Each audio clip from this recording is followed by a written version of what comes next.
season 4 of Stranger Things, which part 1 dropped this past weekend. 7 episodes. And Dave, we got through it all, and I gotta say, I really enjoyed this addition to the Stranger Things world. It's funny because uh, season 3 did not land so well for me. You can go back and check out that review, but I think there's just like a lot of things about the plot that just become super complicated. Like even watching back the preview to this season, I was like, what the hell happened? Yeah, I didn't remember shit, bro. Me neither, dude. Me neither. But I gotta say, like, I really like the direction that they've taken this season. Not only is it a bit darker, a bit more mature, which I think makes sense as these, characters are teenagers, but really like young adults at this point. Um, but I also think it does a pretty good job of passing the rock and kind of allowing each group and each character to get a moment. Although I do think a problem is the cast is pretty bloated at this point, and so a lot of people need screen time, and there are times when you're just away from certain characters for way too long. Overall, though, I really enjoyed the part 1 of season 4. What was your temperature on it, though? Right. Well, I think the reason everyone gets a moment in this increasingly large, somehow increasing in size cast is that all of the episodes of Stranger Things season 4 are dumb long. The range is 63 to 98 minutes. Mm-hmm. This whole season, we know the lengths of the 2 episodes left to come out on July 1st. We're looking at like 13 hours. It's the longest season yet by a healthy margin. And no wonder everyone gets a moment because there's so much time. There's so many moments. Yes, absolutely. And I think it's just the Duffer Brothers kind of have an unwillingness to write somebody out of the story. They've had all these characters have succeed in one season or another. Mm-hmm. All of these performers, especially the younger ones, have all become very big stars off the back of the show. So you can understand why the Duffers have a connection and love for these characters. I get it, but they just really would rather someone do basically nothing on the show, Will Byers once again, than just not really be involved that much. So what happens is, because again, this cast is so big and all these kids are more famous than ever. Like you said, they're young adults. You can't actually get everyone on screen at the same time all that much. So you just have to split people up anyway. And as a result, there's just going to be subplots that you're not as interested in or invested in due to what actually is happening or just which characters they actually are including. So on the other hand, I'm still enjoying my time with it and looking forward to those final 2 episodes because it's just great to be back in Hawkins. I think this world is very well established, and I do really enjoy all these performers really in these roles. And even if it's as bloated as the show's ever been, it's still a lot of fun. And I think a nice improvement would be that Vecna is a much more compelling and effective villain than the Mind Flayer or Demogorgon were in the past. It's not that the Upside Down is producing like classic 80s inspired villains. It's not. But I think Vecna is definitely an improvement, and like the more obvious horror nods probably are helping in that regard. Yeah, and this is full spoilers, so at this point, just kind of, if you haven't watched and you just want to tune in to hear our general thoughts, I'd say tune out now and come back later. But I think one, played by Jamie Campbell Bower, who ends up being Vecna, I think he's absolutely fantastic.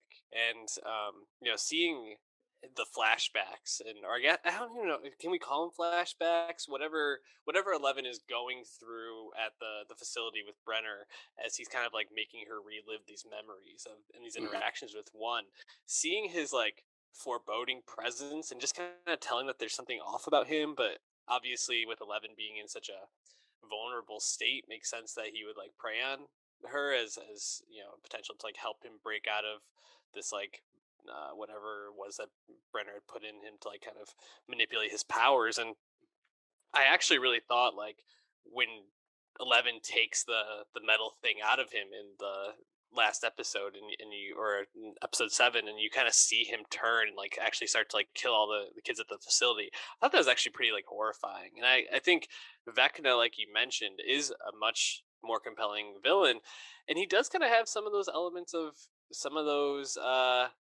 obviously like the supernatural stuff, but like Freddy Krueger comes to mind as someone who kind of like goes into like your dreams or like your daydreams and is like Mm-hmm. putting you through these like hallucinations and these things that actually aren't happening, and just really terrifying and feeling so trapped. I think that's pretty awesome. I really liked the episode telling of Vecna where the guy who bought the house, one's dad, um, who went crazy and like cut his own eyes out. Uh, Forgetting who Sally Hawkins and whoever else goes to talk to him. But I really thought that was like super compelling to like see that story told in that flashback form. Um, Probably the stuff I liked the least in this season, which is funny because we're talking about all this new stuff. It's kind of like some of the retread stuff. The stuff with Totally. stuff with Mike and Will. Like tough for me to like Yeah. really dig into their relationship. And it sucks too because like Will, like you mentioned, is such a tough hang. But I really think Noah Schnapp's like a pretty like good performer. So I'm like, I just want him to have a little more to do. No, Schnapp's like a huge TikTok star now Yeah. and famous person amongst his peers, amongst Gen Z, and yet he gets to do fucking nothing Yeah. as Will Byers for basically the second season in a row. And they also don't have the willingness to commit to anything about his sexuality. It's still unexplained. It's still Mhm. unspoken upon, which would Yeah. be okay if he actually had, I don't know, something else meaningful to do, but he doesn't. Um, and yeah, I think it's just not that fun. I mean, even like, did you really think there was great Mike Wheeler stuff this time around? Mike is effectively the main character alongside 11. At least he was at one point, but like, not much going on for Mike either. I do feel like the scene where Mike and Jane have like their argument and the adult argument. I actually thought that was like, oh, these two have grown very far as like actors. Like that was like a pretty compelling argument Hmm. scene between them. But yeah, no, Mike doesn't get a lot to do. I actually think the best Mike moment is actually a Dustin's girlfriend moment. When she helps them figure out like or get the whatever it is from the computer that they needed. It gets a little convoluted at points in the season in terms of plot mechanisms and MacGuffins. But I just thought that was like a really fun payoff. This girlfriend that they thought Dustin was making up all of last season, and comes Dusty back, Bun, yeah, and is like super helpful here. I think that's great. right? Um, Also, you know, just very in the very beginning, I thought it was super amusing that uh, she was helping Dustin, or she was hacking in to the school mainframe to change Dustin's grades. I thought that was perfect. Amazing.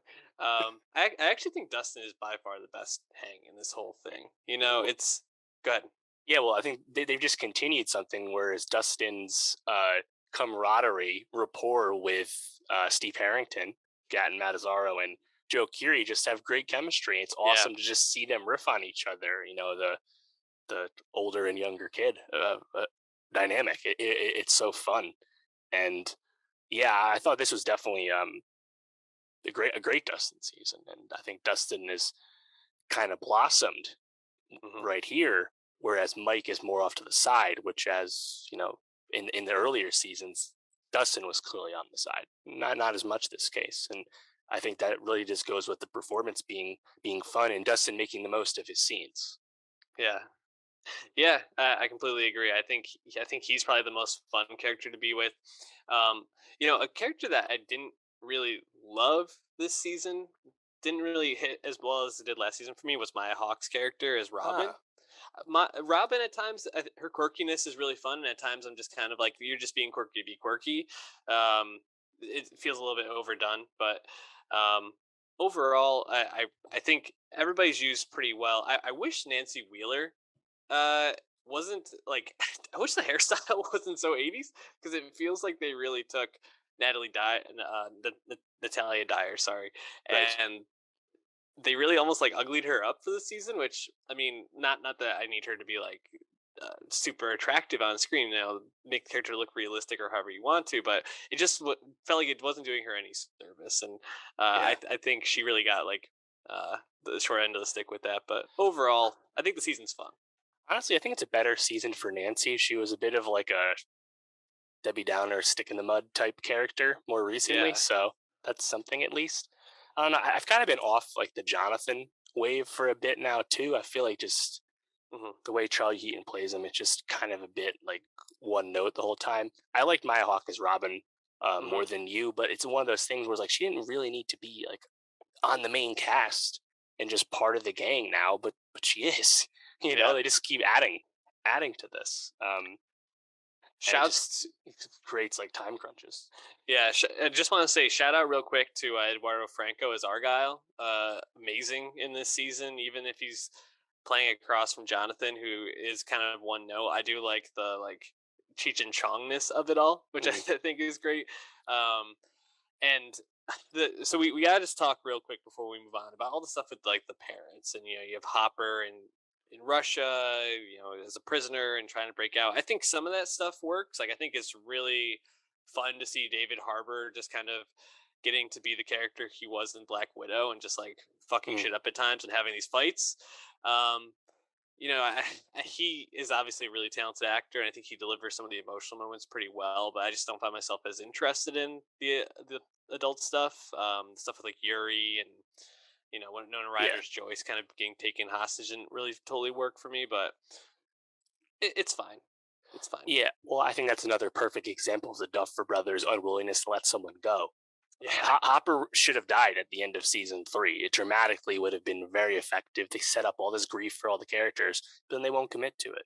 And now we kind of spin our wheels getting Hopper back for no fucking reason, honestly.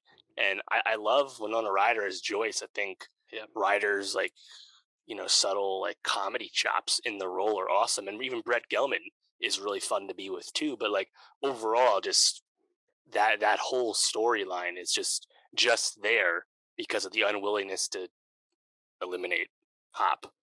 Yeah. And I just don't find it as dramatically compelling as what would have happened if you had just gotten rid of the character.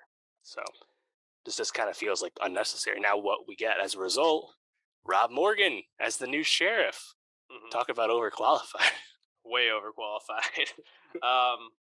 Yeah, I think there's some good parts to it, some bad parts to it, but overall, like you said, I think it's just like nice to be back with these characters. It's a fun hang.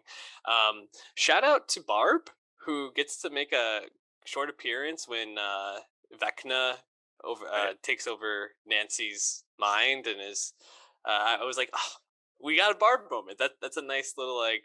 I don't know, fine point to like a season 1 meme. I thought so. Yeah, we see some Billy briefly as well. Dacre Montgomery. The only character they could let go was Billy. Yeah, make sense of that to me. Also, just I mean, the influences of the show, the ET of it all, very obvious. But I thought it was actually done very well how they play up the very real satanic panic of the 1980s, so that was factored into the culture of the time in the story very effectively. So I thought it was actually really funny though when I forgot the kid's name, the one who's like everybody's chasing after, and he's with Steve, and he's like, that was very Ozzy of you. This talking about him like biting the bat's head, and he's Steve has no idea what he's talking about. He's like, Ozzy Osbourne, like Black Sabbath. He's like, he bit the head off a bat, and he's like, it's very metal. And Steve's like, oh, okay, whatever. But like, it was just funny that like Steve was not aware of that fear. So I thought that was pretty good. But Stranger, I can't wait to see how it ends. I'm in. Right. So also, just one thing of note, of course, the season is not yet done. We're getting the last 2 episodes on July 1st. Very interesting decision by Netflix to do this, splitting up the season across 2 fiscal quarters, 2 Emmy years.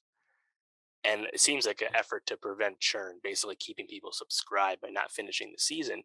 However, at the end of the day, I do support it because it's going to keep Stranger Things season 4 in the culture conversation for a longer stretch of time than the full season binge model does. So I think that's a good lesson for Netflix to learn, because it's more fun to not have to rush through everything and not know where everyone is at when they're watching it. Obviously we prefer week to week, but and this season certainly would have supported week to week with these super sized episodes.